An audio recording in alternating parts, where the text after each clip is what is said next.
വിജയേട്ടാ നമസ്കാരം. നമസ്കാരം. വിജയേട്ടാ, ഇന്ത്യൻ മഹാസമുദ്രത്തിൽ ഘോര യുദ്ധം നടക്കുകയാണ്.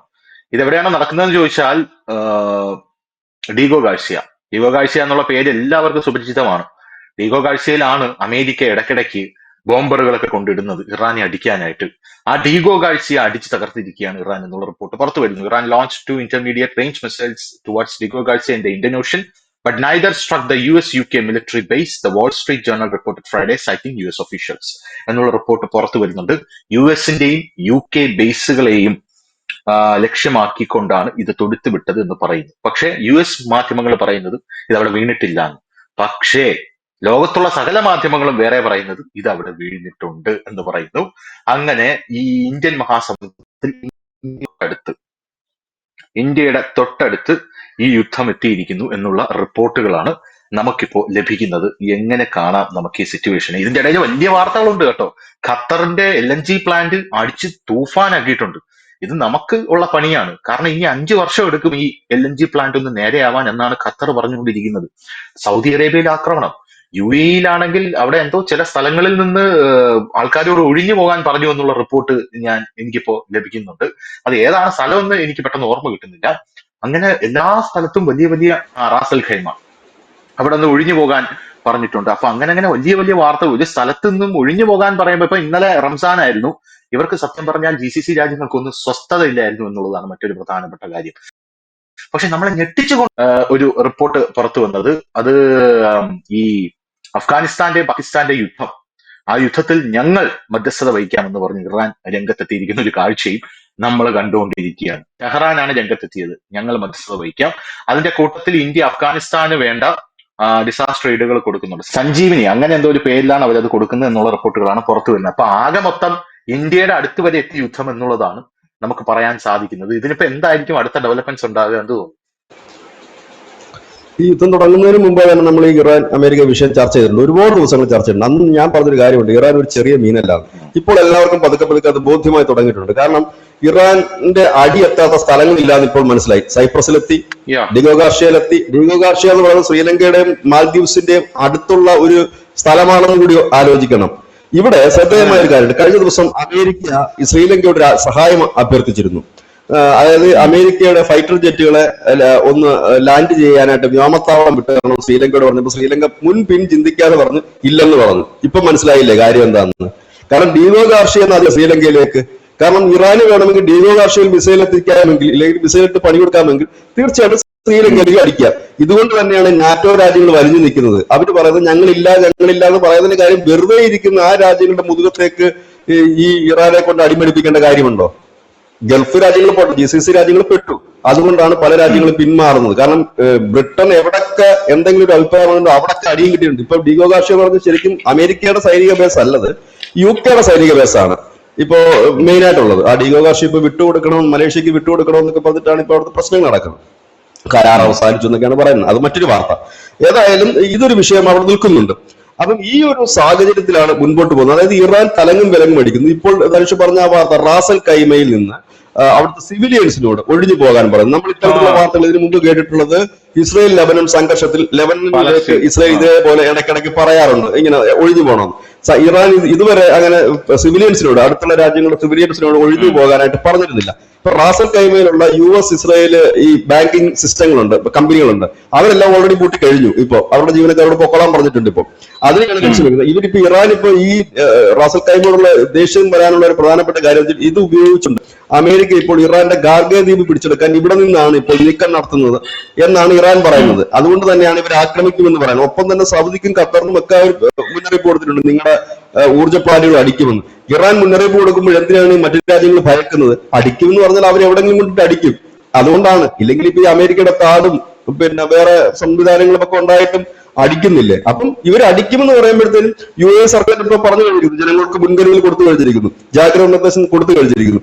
അപ്പോൾ അവർക്കത് കിട്ടുന്നുണ്ട്. അതാണ് ഞാൻ പറഞ്ഞത്, ഇറാനെ തൊട്ട് കഴിഞ്ഞാൽ അവരുടെ ഒരു ഇത് എല്ലാവരും കണക്ക് കൂട്ടുന്നത് ഒരുപക്ഷെ ഈ അമേരിക്കയുടെ സൈനിക ബലവും അവരുടെ വാർഷിപ്പുകളുടെ എണ്ണവും ഫൈറ്റർ ജെറ്റുകളുടെ എണ്ണവും വെച്ചിട്ടായിരിക്കും. എണ്ണമല്ല ഇതിൽ കാര്യം, ആയുധങ്ങളുടെ എണ്ണമല്ല കാര്യം. കാരണം അതിനപ്പുറത്തേക്ക് അത് എങ്ങനെ ആര് പ്രയോഗിക്കുന്നു എന്നുള്ളതാണ്. തന്ത്രങ്ങൾക്കാണ് യുദ്ധത്തിൽ ഏറ്റവും കൂടുതൽ ഇമ്പോർട്ടന്റ്. ആയുധം രണ്ടാമതേ ഉള്ളൂ. അപ്പോൾ അമേരിക്കയെ സംബന്ധിച്ച് പറഞ്ഞു കഴിഞ്ഞാൽ അവർക്കൊന്നും നഷ്ടപ്പെടാനില്ല.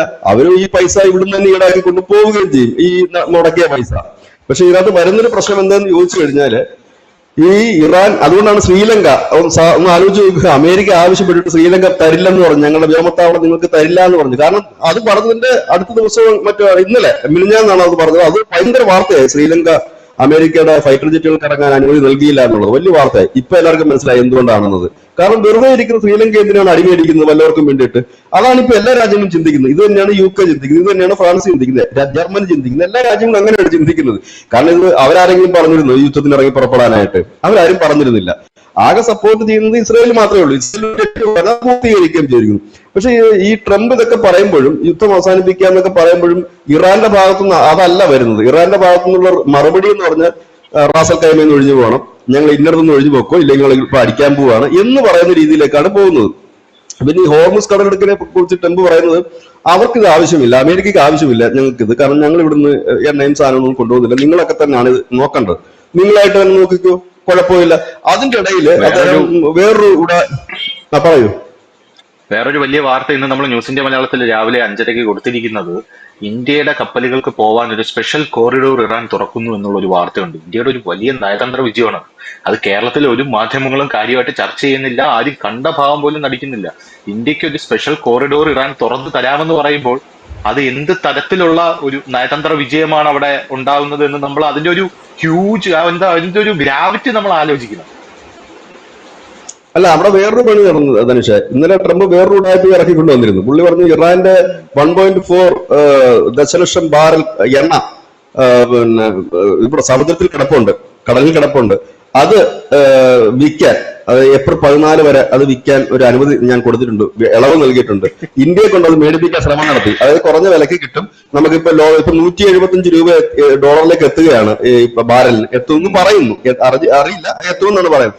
അതിനെ ആ ക്രൈസിസിനെ മറികടക്കാൻ ട്രംപ് പറയുന്നത് ഇത്തരം ബാരൽ കടലിൽ കിടപ്പുണ്ട്. നമ്മുടെ റഷ്യ ഇപ്പൊ ഇന്ത്യയിലേക്ക് എണ്ണ ഇറക്കുന്ന അവിടെ ഇന്ത്യൻ മഹാസമുദ്രത്തിൽ കിടന്ന ഷിപ്പിൽ നിന്നാണ് ഇപ്പൊ ഇറക്കിക്കൊണ്ടിരിക്കുന്നത്. അത് പറഞ്ഞതുപോലെ ഇറാന്റെ എണ്ണ, നമ്മൾ 11.5% ഇറാന്റെ എണ്ണ ഇറക്കുമതി ചെയ്തിരുന്ന ഒരു രാജ്യമാണ്. നമ്മുടെ റിഫൈനറികൾ അത് പ്യൂരിഫൈ ചെയ്യാൻ പ്രാപ്തരായ റിഫൈനറികളാണ്. അപ്പോഴാണ് ഈ ഉപരോധം കൊണ്ടുവന്നിട്ട് അവിടെ നമ്മൾ എണ്ണ എടുക്കാത്ത പരുവത്തിലേക്ക് ആക്കിയത്. ഇപ്പൊ പറയുന്നു എണ്ണ അതേ ഇറാന്റെ കിടപ്പുണ്ട്, അത് നിങ്ങൾ വാങ്ങിച്ചോ. ഇറാന് വലിയ സാമ്പത്തിക മെച്ചമൊന്നുമില്ല, കാരണം അത് കിടക്കുന്ന ഒരു നാമമാത്രമായ തുകയുള്ളൂ. അപ്പോൾ ഇന്ത്യ എന്താണ് മറുപടി പറഞ്ഞത്? ഇന്ത്യ പറഞ്ഞത് തൽക്കാലം ഇപ്പോൾ അതിനെ കുറിച്ച് ആലോചിക്കുന്നില്ല. കാരണം ഒരു ഷോർട്ട് ടൈമിലേക്ക് കടലിൽ കിടക്കുന്ന എണ്ണ വാങ്ങിച്ചത് കൊണ്ട് ഇന്ത്യക്ക് എന്താണ് പ്രത്യേകം? കാരണം ഈ റിഫൈനറികൾ വീണ്ടും റീഡിസൈൻ ചെയ്യേണ്ടി വരും ഈ ഇറാന്റെ ക്രൂഡ് ഓയിൽ എത്തുമ്പോഴത്തേനും, അതിനെ പ്യൂരിഫൈ ചെയ്യാനാണ്. അതിന്റെ ആവശ്യമില്ലല്ലോ. ഇന്ത്യ പറഞ്ഞ നിർദ്ദേശം എന്താണ്? ഇന്ത്യ പറഞ്ഞത് ആദ്യം ഒരു വ്യവസ്ഥ വെക്കണം, സ്ഥിരമായിട്ടാണെങ്കിൽ ഞങ്ങൾ എടുക്കാം, അല്ലാതെ ഈ ഇടയ്ക്കിടയ്ക്ക് ഇപ്പൊ റഷ്യയുടെ നമ്മൾ സ്ഥിരമായി എടുത്തോണ്ടിരിക്കുന്നു, ഇറാന്റെ കയ്യിൽ നിന്ന് സ്ഥിരമായിട്ട് ഞങ്ങൾ എണ്ണ മേടിക്കാൻ നിങ്ങൾ ഓക്കെ, നിങ്ങളുടെ ഉപരോധങ്ങൾ ഇളവ് ചെയ്യൂ, ഞങ്ങൾ വാങ്ങാം. അതല്ലാതെ ഈ നിങ്ങൾ പറയുമ്പോഴത്തേന് ഈ ബാക്കി കിടക്കുന്ന എണ്ണ മുഴുവൻ ഞങ്ങൾക്ക് വാങ്ങേണ്ട ആവശ്യമില്ലല്ലോ. അതിലേക്കാണ് ഇപ്പൊ ഇന്ത്യ പൊക്കോണ്ടിരിക്കുന്നത്. കാരണം ഇതിപ്പോ ഈ എണ്ണ വിൽക്കാൻ എവിടെ കൊണ്ട് കൊടുക്കും? ചൈനയാണ് പിന്നെ എടുക്കുന്നത്. ചൈനയും പറയാണ് ഞങ്ങൾക്ക് ഇപ്പോൾ തൽക്കാലം ആവശ്യമില്ലെന്ന് പറഞ്ഞാൽ അവിടെ കൊണ്ട് തീർന്നു പരിപാടി. അപ്പൊ ഇതാണ് ഇപ്പോഴത്തെ കാര്യം. അതായത് ചുരുക്കം പറഞ്ഞാൽ ട്രംപിന് ഈ പണിയാൻ വെച്ചിരുന്ന രാജ്യങ്ങളൊക്കെ രഹസ്യമായിട്ട് അല്ലാതെയൊക്കെ ഇടയ്ക്കിടയ്ക്ക് താങ്ങി പോകുന്നുണ്ടെന്നുള്ളത് യാഥാർത്ഥ്യമാണ്. അതിപ്പോ അവരുടെ സഖ്യകക്ഷികളായ UK ആയാലും മറ്റു നാറ്റോ രാജ്യങ്ങളായാലും കിട്ടുന്ന വിടവിലൊക്കെ അവന്മാരെ കൊണ്ട് പറ്റുന്ന രീതിയിലൊക്കെ പണിയുന്നുണ്ട്. നാറ്റോ രാജ്യങ്ങളെ എല്ലാവരും വിളിച്ചിട്ട് ഇപ്പൊ ഇങ്ങോട്ട് വരൂ, നമുക്ക് ഇതെല്ലാം പിടിക്കാൻ അവർ മാറി. ഇപ്പൊ എന്താണ് നാറ്റോ രാജ്യങ്ങളെ മുഴുവൻ ചീത്ത വിളിക്കുക? അതെന്താണ്? പേപ്പർ ടൈഗേഴ്സ് ആണ് അവര്, കടലാസ് പുലികളാണ് അവര്. പിന്നെ ഞങ്ങൾ അമേരിക്ക ഇല്ലാതെ ഇവന്മാരൊക്കെ തവിട് കൂടിയാലും ഞങ്ങളെ ഉപയോഗിച്ചിട്ടാണ് ഇവർ ഈ നേട്ടം മുഴുവൻ ഉണ്ടാക്കിയത്. ഇപ്പൊ ഒരു സാഹചര്യം വന്നപ്പോൾ ആരും വന്നില്ല. ഇത് ട്രംപിന് നൽകുന്ന ഒരു വലിയ താക്കീതാണ്. കാരണം നാളുകളിൽ മറ്റൊരിടങ്ങളിൽ പോയി കഴിഞ്ഞാൽ ഈ നാറ്റോ രാജ്യങ്ങളെ കണ്ട് പോകരുത് എന്നുള്ള ഒരു താക്കീത് കൂടിയാണത്. കാരണം അവരെ കണ്ട് മുൻപോട്ട് പോയി കഴിഞ്ഞാൽ ഇവരാരും പിന്നിൽ കാണില്ല എന്നൊരു താക്കീത് കൂടിയാണ് അമേരിക്കക്ക് കിട്ടുന്നത്. കാരണം ഇതിൽ നിന്നാണ് ഈ ഒരു രോഷമുള്ളത്. പിന്നെ ട്രംപിന്റെ വാക്കാണ് നമുക്ക് നമ്പാൻ പറ്റില്ല. ഇന്നലെ പുള്ളി അങ്ങനെയൊക്കെ പറഞ്ഞെങ്കിലും ഇന്ന് ചിലപ്പോൾ മാറ്റി പറയാനുള്ള സാധ്യതകൾ വളരെ കൂടുതലാണ്. ഏതായാലും ഇന്ത്യയെ സംബന്ധിച്ച് പറയുകയാണെങ്കിൽ ഇനി ആകെ ഈ ഇറാൻ ആക്രമിക്കാനുള്ള ഒരു രാജ്യമേ ഉള്ളൂ, അത് പാകിസ്ഥാൻ മാത്രമാണ്. അമേരിക്കയോടൊപ്പം നിൽക്കുന്ന പാകിസ്ഥാനാണ്. ഈ ശ്രീലങ്ക പോലും വ്യോമത്താവളം ചോദിച്ചിട്ട് കൊടുത്തില്ല എന്ന് പറയുമ്പോൾ ഒരുപക്ഷെ പാകിസ്ഥാനോട് അങ്ങനെ ഒരു സഹായം അമേരിക്ക അഭ്യർത്ഥിച്ചാൽ എന്താ സ്ഥിതി? പാകിസ്ഥാന് നോ പറയാൻ പറ്റുമോ? പാകിസ്ഥാൻ ഒരിക്കലും നോ പറയാൻ പറ്റില്ല. അങ്ങനെ ഒരു സാഹചര്യം ഉണ്ടെങ്കിൽ ഇറാൻ ഒട്ടും മടിക്കത്തില്ല. ഏതായാലും ഡീഗോ ഗാർഷിയ വരെ വിടാൻ പറ്റുമെങ്കിൽ അവർക്ക് പാകിസ്ഥാൻ വരെ ഈസിയാണ്, കാരണം അതിർത്തി പങ്കിടുന്ന രാജ്യമാണ്. അപ്പൊ ഇങ്ങനെയാണ് കാര്യങ്ങൾ മുൻപോട്ട് പോകുന്നത്. അഫ്ഗാനിസ്ഥാനിൽ നിന്ന് അടിയാവും, ഇറാനിൽ നിന്ന് അടിയാവും, ഇന്ത്യ കൂടെ ഇവന്മാരും അടിക്കുകയാണ്. മൂന്നായിട്ട് പിളർക്കാം. പൂർത്തിയാകെ അവിടെയാണ് ധനുഷ് പറഞ്ഞ ആ ഒരു പോയിന്റ് വളരെ ഭംഗിയായിട്ട് നിൽക്കുന്നത്. ഇന്ത്യക്ക് സ്പെഷ്യൽ കോറിഡോർ അവർ തുറക്കുകയാണ്, നിങ്ങൾക്ക് ഇതുവഴി കൊണ്ടുപോകാൻ ഷിപ്പ് എന്ന് പറഞ്ഞു. ഇന്ത്യയും ഒട്ടും മടിക്കുന്നില്ല, അവർക്ക് മരുന്നും മറ്റു കാര്യങ്ങളും സഹായങ്ങളും നമ്മൾ നിരന്തരം എത്തിച്ചുകൊണ്ടിരിക്കുകയാണ്. ഇങ്ങനെയൊക്കെ നിൽക്കുന്ന ഒരു സാഹചര്യമാണ്. അതായത് ലോകം നരേന്ദ്രമോദി എപ്പോഴും പറയുന്ന ഒരു കാര്യമുണ്ട്, ഇത് യുദ്ധത്തിന്റെ ഒരു കാലഘട്ടമല്ല എന്ന്. അത് കേൾക്കണ്ടേ? അത് കേൾക്കാതെ പോകുമ്പോഴാണ് ഈ പ്രശ്നങ്ങളൊക്കെ വരുന്നത്. ഇപ്പൊ എന്തായി, തലകൊണ്ട് ഇട്ടുപോയി വലിച്ചെടുക്കാൻ പറ്റാത്ത അവസ്ഥയുമായി. ഇത് ഈ ട്രംപ് പറഞ്ഞ യുദ്ധങ്ങൾ എവിടെയാണ് തീർന്നിരിക്കുന്നത്? ഗസയിൽ തീർന്നോ? ഉക്രൈനിൽ തീർന്നോ? ഇവിടെ തീർന്നോ? ഒന്നുമില്ല. പാകിസ്ഥാൻകാരൻ കാല് പിടിച്ചുകൊണ്ട് ഇന്ത്യ നിർത്തി വെച്ച ഓപ്പറേഷൻ സിന്ധു ഉണ്ട്. അതും ഇടയ്ക്കിടയ്ക്ക് ഇപ്പം മോദിയും അമിത്ഷായൊക്കെ പറയുന്നുണ്ട്, ഞങ്ങൾ റെഡി ആയിട്ടിരിക്കുകയാണ്, എപ്പോഴാണ് അവന്മാർ വരുന്നതെന്ന് വെച്ചാൽ തീർത്ത് കളയുമെന്ന് പറഞ്ഞിട്ടുണ്ട്. അത് വേറൊരു നമ്മള് യുദ്ധം തീർക്കാനുള്ള ഡേറ്റ് ഇട്ടിട്ടാണ്, കാരണം നമുക്കറിയാം ഇല്ലെങ്കിൽ